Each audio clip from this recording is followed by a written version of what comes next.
여러분을 만나는 시간 나우 생방송으로 함께하고 계시는 지금 시각 10시 40분 14초 막 지나고 있습니다.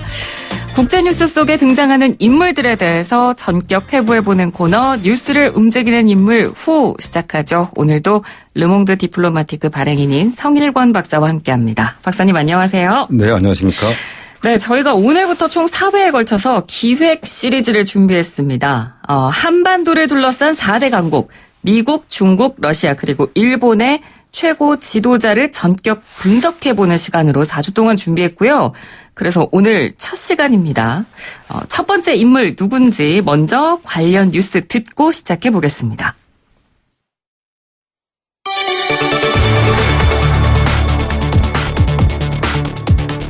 북러 정상회담이 열릴 거란 소문이 무성한 가운데 러시아 크렘린궁이 북러 정상회담이 4월 말에 열릴 것이라고 밝혔습니다. 러시아 측에서 정확한 날짜를 못 박지 않았지만 현지에선 24일 수요일에 두 정상의 만찬, 25일 목요일에 단독 확대 회담이 진행될 거란 관측이 힘을 얻고 있는 상황입니다. 북러 정상회담이 열리는 건 2011년 이후 8년 만이라고 하죠. 북한 김정은 국무위원장과 첫 정상회담을 하게 된 러시아 푸틴 대통령의 입에 전 세계인의 시선이 주목되고 있는데요. 뉴스를 움직이는 인물 후 기획 특집 시리즈 제1탄. 그 첫 번째 인물은 현대판 차르로 불리는 블라디미르 푸틴 러시아 대통령입니다.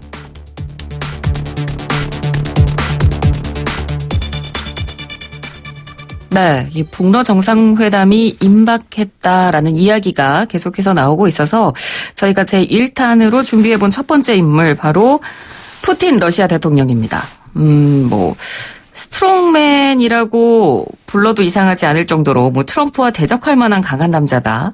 이런 이야기도 있고 아까 지금 뉴스에서도 나왔지만 현대판 차르라는 별명도 있고요. 이 푸틴 대통령의 어떤 행보들이 이런 별칭들을 갖도록 만들었을까요? 네, 푸틴은 이제 서방 세계의 차르, 스트롱맨이라고 이렇게 알려져 있어요. 예. 2013년에서 16년, 무려 4년 동안 연속해서 포브스 선정 세계에서 가장 영향력이 있는 파워맨 1위로 올라와 있어요. 네. 근데 대부분 어떤 러시아의 어떤 국가주의, 그러니까 러시아의 강력한 어떤 리더십으로서 러시아를 이끄는 리더십으로서 이제 그를 스트롱맨이라고 해요. 네. 누군가 러시아를 공격하면 우리는 인류와 평화를 위해 반격한다. 만약 러시아가 없다면 평화와 인류가 다 무슨 소용이 있느냐.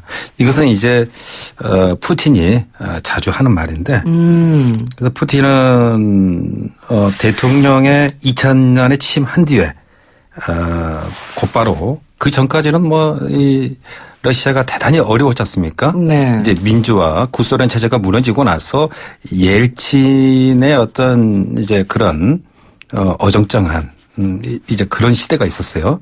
보리스 옐친 바로 직전에. 네. 그 당시 부정부패와 또 여러 가지 범죄 이런 것을 일거에 해소를 하고 그다음에 이제 강력한 리더십으로 지금까지 러시아를 이끌어온 이제 이에 대한 이제 별명이죠. 이제 애칭이기도 하고 네. 또 별명이기도 하고요. 예. 네.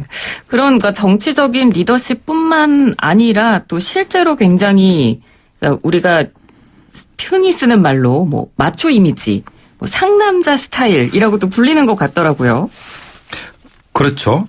본인 스스로가 또 그런 또 이미지를 또 만들어내기도 하고요. 아, 네네. 시베리아 야상에서 이렇게 상의를 입지 않은 채 말을 타고 야생 호랑이를 이렇게 마취총으로 쏴서 제압하기도 하고 또 스포츠 광의자 유도 유단자이고 환갑을 훨씬 넘긴 나이에도 불구하고 또 이런 자기의 어떤 나체를 하나요? 우통을 벗고 대단한 근육질의 모습을 보이기도 하고 네. 또 전투기를 직접 몰기도 하고 이러다 보니까 상당히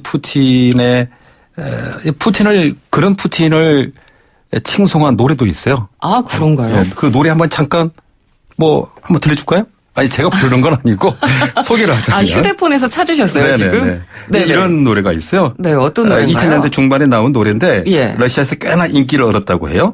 뭐 이런 노래. 네. 내 남자친구는 또 문제에 빠졌어. 쌈질하고 이상한 거에 취했어. 이제는 못 참겠다 하고 쫓아내버렸어. 이제 자기가 사귀는 남자 그렇다는 거죠. 네. 그런데 나는 푸틴 같은 남자를 원해. 푸틴 같은 힘이 가득한, 푸틴 같은 술 안 마시는, 푸틴 같은 나를 상처 주지 않는 뭐 이런. 대중가요인가요, 러시아에? 그렇죠. 오. 그러니까 이제 그 인기가 네. 젊은이들 사이에 그만큼의 그런 인기를 거죠. 좀 반영한다고 볼 수 있을 것 같긴 한데 가사가 약간 좀 부끄럽긴 해요. 근데 그런가요? 사실 네. 뭐 나중에 조강지체를 버리고 네. 지금 자유롭게 살잖아요. 그럼 뭐 나중에. 아, 그러니까 지금 푸틴 대통령이 미혼인 건가요? 아니면 그러니까 이혼한 상태인 거죠? 푸틴 대통령이. 그렇죠. 조강지처인 루드밀라 푸티나와 1983년 결혼해서 약 30년간 결혼 생활을 했어요. 네. 2014년 대통령 재임 중에 이혼을 하고 현재 올림픽 금메달리스트 리듬 체조 선수인 알리나 카바예베와 약 한 10년 이상 연인 관계를 유지하고 있는 것으로 알려져 있어요. 아, 그렇군요. 네. 뭐 그렇긴 하지만 결혼할 생각은 없는 것 같아요. 그래서 얼마 전에 미국의 언론 재벌 루퍼프 머독이라고 아시죠? 네. 머독의 전 아내로 약 한 9천억 원의 이혼 이자료를 받은 중국의 웬디 덩이라는 이 여자와 약간 미래를 즐기기도 했어요. 그다음에 미국 잡지에 사진이 찍히기도 하고 아, 그렇군요. 그런 여성 편력을 보이기도 함에도 불구하고 러시아 일반 국민들한테는 그래도 여전히 지지율이 높은 지도자를 할 수 있습니다. 예.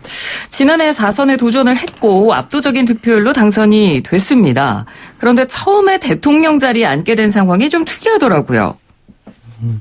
네, 그렇죠. 그 당시에 소련 체제가 붕괴된 이후에 러시아는 이제 몰락의 길을 걷게 돼요.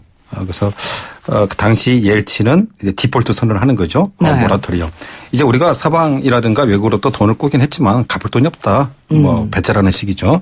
이런 최악의 상황에서 옐친이 푸틴을 그 전부터 이제 후계자로 키워왔는데 네. 푸틴이 이제 당시 대통령 직무대행으로 대통령의 이제 대통령직을 수행한 거죠.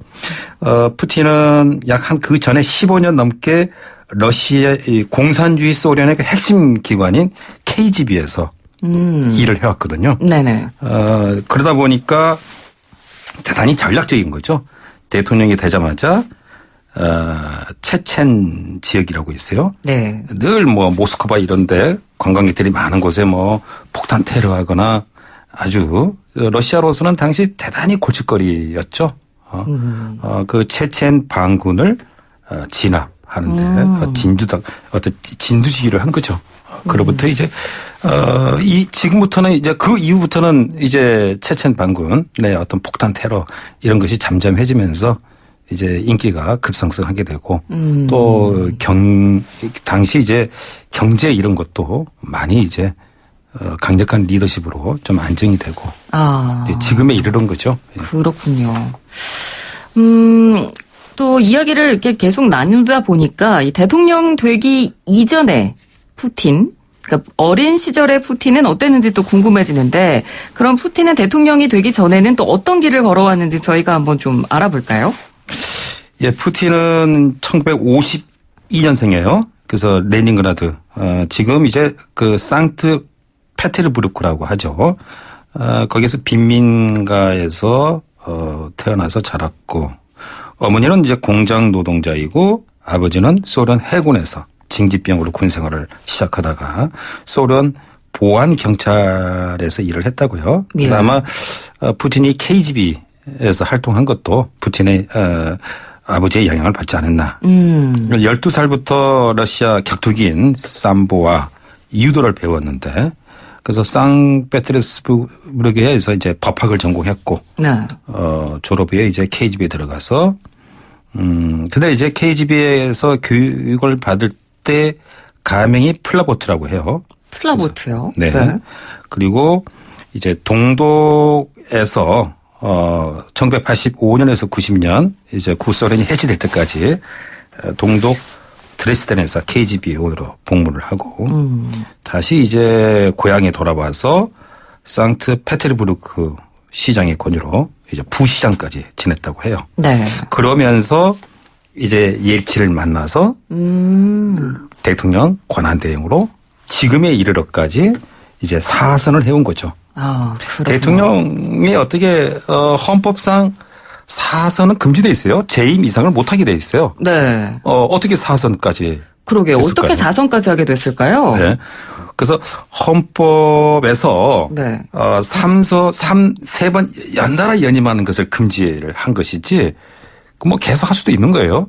다만 이제 3번 연임을 하지 말라는 거예요. 연속. 아, 연임은 안 되지만 중간에 그렇죠. 안 했다가 중간에 한번 다시 하는 쉬면 건 돼요. 된다. 그래서 두 번째까지 하고 당시 총리였던 자기 오른팔이었던 거죠. 네. 그래서 메드베데프 당시 이제 총리를 잠깐 얼굴마담 끼긴 대통령을 시켜요. 자기는 이제 실력자인 거니까 예. 뭐 총리라도 뭐든 상관없잖아요. 잠깐 총리로 뒤로 왔다가 그러고 나서 다시 대통령에 출마를 해서 지금 이제 네 번째 하는 거죠. 네. 그 네 번째인데 이 네 번째가 2024년에 끝나요. 아, 2024년까지요. 왜냐하면 6년으로 얼마 전에 개헌을 통해서 임기 4년에서 6년을 늘렸거든요. 2018년에 4선에 이제 시작을 했으니까. 그래서 2024년에 이제 하면은 또 대통령 선거에 나서려면 네. 또 이제 총리 뒤로 물러나야 되겠죠. 아, 그러네요. 이게 이제 2번이니까. 네. 그래서 그때 좀 지켜봐야 되겠죠. 헌법을. 그래서 물어봤어요. 네. 헌법 고치는 김에 아예 연임 이거 제한하는 것을 없애버리지 그러냐. 그거에 대한 푸틴 대통령의 대답은 뭐였나요? 푸틴 대통령 그럴 필요가 있겠느냐. 지금 나이가 몇 살인데. 이제 할 만큼 했다는 거죠. 그러나 이 권력이라는 게 예. 그렇지 않지 않습니까? 어떤 권력 욕심이라는 게 이제 2024년에 과연 어떻게 할지 그것도 국제사회에서 지켜볼 만한 일이죠. 네, 궁금해집니다. 자, 그러면 이제 마지막으로 푸틴 대통령이 이제 대통령직에 앉아서 지금까지 어떤 일들을 해왔는지 러시아 관련된 굵직한 이슈들을 저희가 좀 하나 짚어보고 몇 가지 짚어보고 저희가 마무리를 좀 해야 될 것 같습니다. 네. 네. 푸틴의 가장 큰 어떤 공로랄까요? 그것은 그 직전에 옐친 대통령이 망가뜨린 경제를 되살렸다는 거죠. 또 하나는 부정부패 그런 거 범죄 또 이로부터 나라를 구한 어떤 위인의 이미지. 네. 그리고 아까 말씀드린 어떤 체첸의 어떤 테러를 잠재운 거. 그런 거였는데 문제는 지금까지 어떤 경제적인 성과 국민의 어떤 삶의 질 네. 이런 것들이 싹 그렇게 나아지지 않고 있다는 거죠. 대부분 러시아가 이제 천연자원 어떤 뭐 천연가스라든가 원유 이런 게 이제 많이 나오는데 네. 이 공교롭게 체첸 재임 기간 동안에 이 가격이 많이 올랐어요. 그래서 원유 가격 상승 네. 이에 따른 어떤 경제적인 어떤 반등인데 러시아가 그 경제적인 성과가 그다지 좋지 않은 예를 들면 미국의 경제 전문지 비즈니스 인사이더가 있어요. 거기에서 그럼에도 불구하고 푸틴은 이 부정부패를 많이 찾게 됐다고 했음에도 불구하고 푸틴의 자산은 우리 돈으로 약 한 212조 원.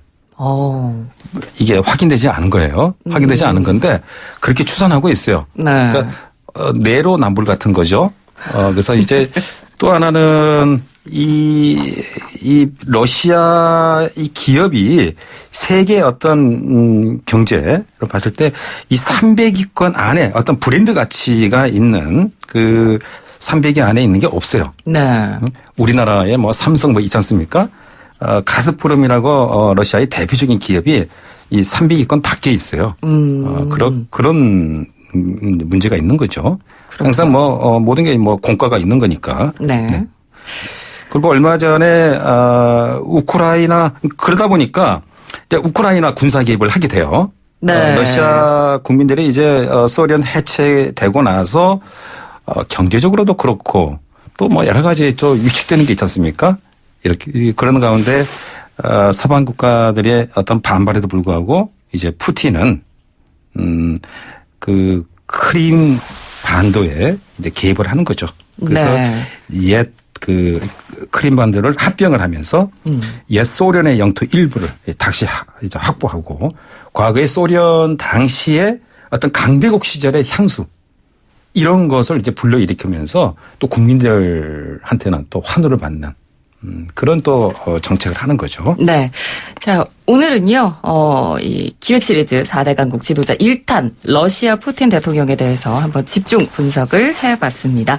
오늘 말씀 여기까지 듣도록 하죠. 고맙습니다. 네, 감사합니다. 네, 지금까지 르몽드 디플로마티크 발행인 성일권 박사와 함께했습니다.